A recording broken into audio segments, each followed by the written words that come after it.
చెలరేగు భక్తులకు ఎదురొచ్చే బంగారు స్వామి. ఇరుముడులు స్పృశించి శుభమనుచు దీవించి జనబృందముల చేరే జగమేలు స్వామి.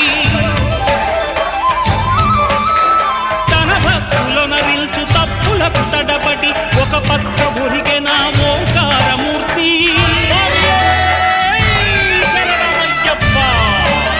స్వాములందరూ తనకు సాయము కాగా ధీమంతుడై లేచే ఆ కన్య స్వామి. పట్టబంధము వీడి భక్తతతికై పరుగు పరుగున వచ్చే భూమిపైకి నరుడ.